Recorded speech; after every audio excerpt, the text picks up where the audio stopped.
ओम शांति। आज की मुरली है 9 अक्टूबर 2023। आज बाबा कहते मीठे बच्चे जितना याद में रहेंगे पवित्र बनेंगे उतना पारलौकिक माता पिता की दुआएं मिलेगी। दुआएं मिलने से तुम सदा सुखी बन जाएंगे। आज का प्रश्न है, बाप सभी बच्चों को कौन सी राय देकर कुकर्मों से बचाते हैं? उत्तर, बाबा राय देते बच्चे तुम्हारे पास जो भी धन दौलत आदि है वह सब अपने पास रखो, लेकिन ट्रस्टी होकर चलो। तुम कहते आए हो, हे भगवान यह सब कुछ आपका है। भगवान ने बच्चा दिया, धन दौलत दिया, अब भगवान कहते हैं इन सब से बुद्धि निकाल, तुम ट्रस्टी होकर रहो। श्रीमत पर चलो तो कोई भी कुकर्म नहीं होगा, तुम श्रेष्ठ बन जाएंगे। आज बाबा ने हम बच्चों को बहुत अच्छी राय दिया। गीत है, ले लो दुआएं माँ बाप की। ओम शांति। जो बच्चे कहते हैं हमारा मुख नहीं चलता है, समझा नहीं सकते, उन्हें सेंटर की ब्राह्मणियाँ कैसे सिखलाएं, यह शिव बाबा समझाते हैं। चित्रों पर समझाना तो बहुत सहज है, छोटे बच्चों को चित्र दिखलाकर समझाना पड़े न। ऐसे नहीं क्लास में सब आकर बैठे और तुमने मुरली शुरू कर ली, नहीं, यह तो हड्डी यानी जिगरी बैठ जा समझाना चाहिए। बच्चों ने गीत तो सुना, एक है पारलौकिक माता पिता जिसको याद करते रहते हैं, तुम माता पिता हम बालक तेरे। वह है सृष्टि का रचयिता, माता पिता जरूर स्वर्ग ही रचेंगे। सतयुग में स्वर्गवासी बच्चे होते हैं, यहाँ के माता पिता खुद ही नरकवासी हैं, तो बच्चे भी नरकवासी ही पैदा करेंगे। गीत में कहा, ले लो दुआएं माँ बाप की। तुम जानते हो इस समय के माँ बाप तो दुआएं नहीं देते, स्वर्गवासी दुआ करते हैं, जो दुआ फिर आधा कल्प चलती है, फिर आधा कल्प के बाद श्रापित हो जाते हैं।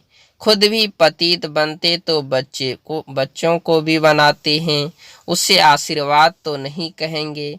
श्राप देते देते भारतवासी श्रापित हो गए, कितना दुख ही दुख है, इसलिए माता पिता को याद करते रहते हैं। बाबा कहते हैं अभी वह माता पिता दुआएं कर रहे हैं, पढ़ाकर पतित से पावन बना रहे हैं। यहाँ है आसुरी संप्रदाय रावण राज्य, वहाँ है दैवी संप्रदाय राम राज्य। रावण का जन्म भी भारत में है, शिव बाबा जिसको राम कहते उनका जन्म भी भारत में है। तुम जब वाम मार्ग में जाते हो तो भारत में रावण राज्य शुरू होता है, तो भारत को ही राम परमपिता परमात्मा आकर पतित से पावन बनाते हैं। रावण आते हैं तो मनुष्य पतित बनते हैं, गाते भी हैं राम गयो रावण गयो जिसका बहु परिवार है।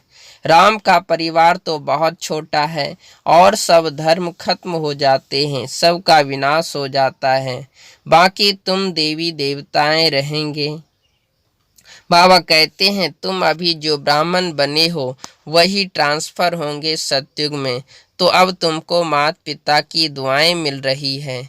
माँ बाप तुमको स्वर्ग का मालिक बनाते हैं, वहाँ तो सुख ही सुख है। बाबा कहते हैं स्वर्ग में तो सुख ही सुख है। इस समय कलयुग में दुख है, सभी धर्म दुखी हैं। अभी कलयुग के बाद फिर सतयुग होना है। बाबा कहते हैं कलयुग में कितने ढेर मनुष्य हैं, सतयुग में तो इतने मनुष्य नहीं होंगे, जितने ब्राह्मण होंगे वही फिर वहाँ देवता बनेंगे, वह भी त्रेता तक वृद्धि को पाते रहेंगे। कहते हैं क्राइस्ट से 3000 वर्ष पहले सतयुग था, बिफोर क्राइस्ट और आफ्टर क्राइस्ट। सतयुग में तो एक ही धर्म एक ही राज्य है, वहाँ मनुष्य भी थोड़े होंगे। बाबा कहते हैं सतयुग में भी बहुत थोड़े मनुष्य होंगे, सिर्फ भारत होगा और कोई धर्म नहीं होगा। सिर्फ सूर्यवंशी ही होंगे, चंद्रवंशी भी नहीं होंगे। सूर्यवंशी को भगवान भगवती कह सकते हैं क्योंकि वे संपूर्ण हैं। बाबा कहते हैं सूर्यवंशी को भगवान भगवती कह सकते हैं क्योंकि वो संपूर्ण है। तुम बच्चे जानते हो पतित पावन तो एक परमपिता परमात्मा ही है। चक्र के चित्र तरफ इशारा देखो, बाप ऊपर में बैठे हैं, वह ब्रह्मा द्वारा स्थापना करा रहे हैं। अभी तुम पढ़ रहे हो, जब इस देवताओं का राज्य रहता है तब और कोई धर्म नहीं रहता। फिर आधा कल्प के बाद वृद्धि होती जाती है, ऊपर से आत्माएं आती जाती है, वर्ण बदलते जाते हैं, जीव आत्माएं बढ़ती जाती है। सतयुग में होंगे 9 लाख, फिर करोड़ होंगे, फिर वृद्धि को पाते जाएंगे। सतयुग में भारत श्रेष्ठाचारी था, अभी भ्रष्टाचारी है। ऐसे नहीं सब धर्म वाले श्रेष्ठाचारी बन जाएंगे। कितने ढेर मनुष्य हैं, यहाँ भी भ्रष्टाचारी से श्रेष्ठाचारी बनने में कितनी मेहनत लगती है। बाबा कहते हैं घड़ी घड़ी श्रेष्ठाचारी बनते बनते फिर विकार में जाए भ्रष्टाचारी बन पड़ते हैं। बाप कहते हैं मैं आया हूँ तुमको काले से गोरा बनाने।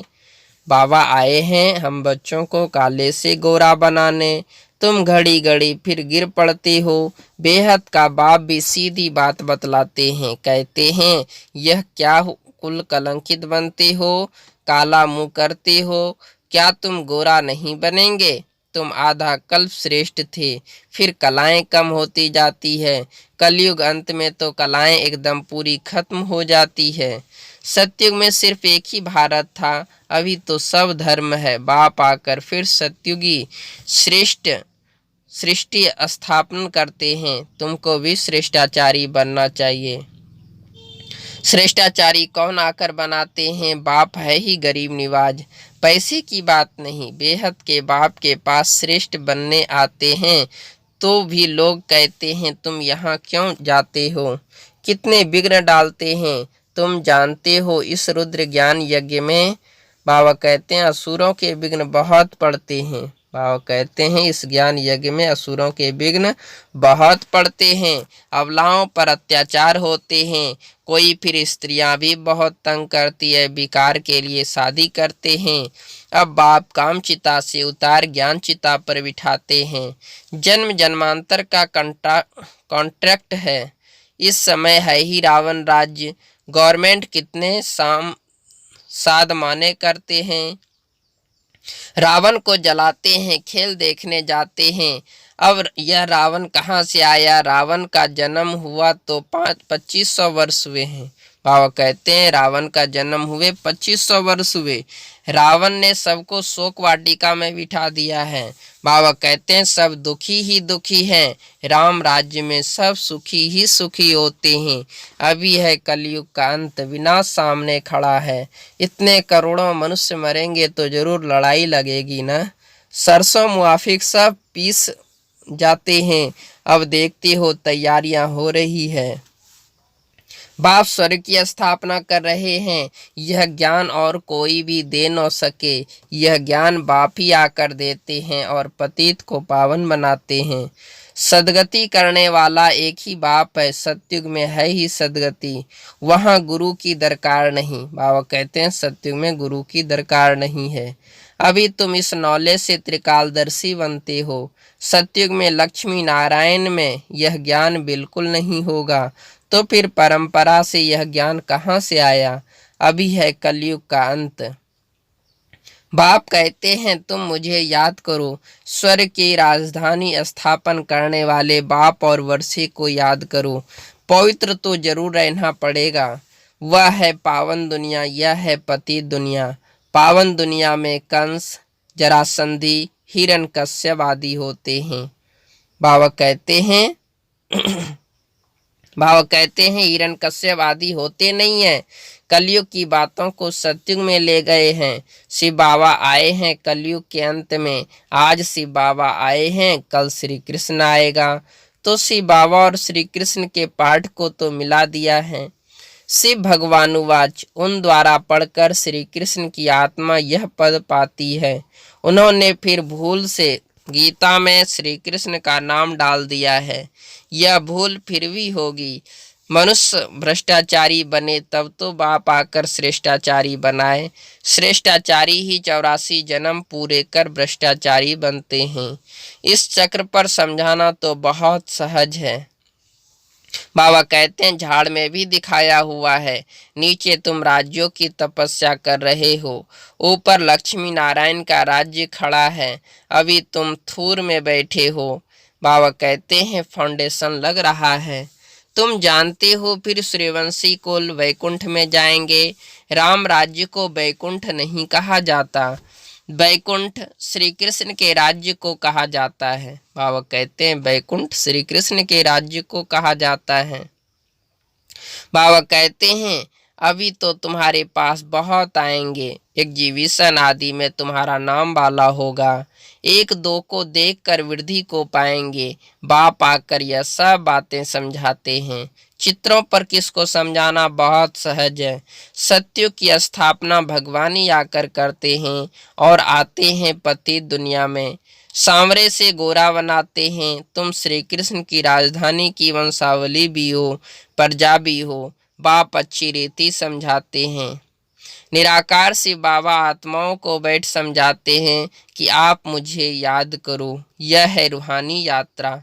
हे आत्माएं, तुम अपने शांति धाम निर्माण धाम को याद करो तो स्वर्ग का वर्षा मिलेगा। बाबा ने कहा तुम शांति धाम निर्माण धाम को याद करो तो स्वर्ग का वर्षा मिलेगा।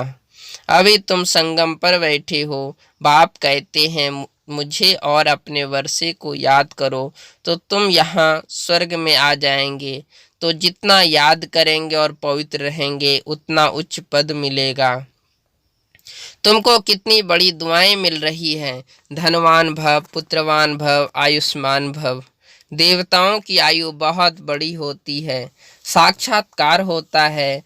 अभी यह शरीर छोड़ जाकर बच्चा बनना है तो यह अंदर में आना चाहिए। हम आत्मा यह पुराना शरीर छोड़ जाकर गर्भ में निवास करेंगी। अंतमति सोगति। बूढ़े से तो हम क्यों न बच्चा बन जाऊं। बाबा कहते हैं आत्मा इस शरीर के साथ है तब तकलीफ महसूस करती है। आत्मा शरीर से अलग है तो आत्मा को कोई तकलीफ महसूस नहीं होती है। बाबा कहते हैं कि शरीर से अलग हुआ खलास। हमको अब जाना है मूल वतन से। बाबा आते हैं लेने के लिए। यह है दुख धाम। अभी हम जाएंगे मुक्ति धाम। बाप कहते हैं सबको मुक्ति धाम ले जाता हूँ। जो भी धर्म वाले हैं सबको मुक्ति धाम जाना है। वह पुरुषार्थ भी मुक्ति में जाने के लिए करते हैं। बाबा कहते हैं वह भी जो पुरुषार्थ करते हैं वो भी मुक्ति में जाने के लिए करते हैं। बाबा कहते हैं मुझे याद करो तो मेरे पास आ जाएंगे।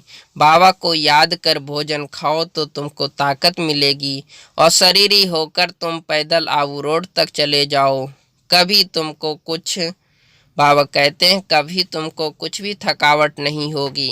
बाबा शुरू में यह प्रैक्टिस कराते थे। समझते थे हम आत्मा हैं, बहुत हल्के होकर पैदल चले जाते थे। कुछ भी थकावट नहीं होती थी। शरीर बगैर तुम आत्मा तो सेकंड में बाबा के पास पहुंच सकती हो। यहाँ एक शरीर छोड़ा सेकंड में जाकर लंदन में जन्म लेते हैं। आत्मा जैसे तीखी और कोई चीज़ होती नहीं।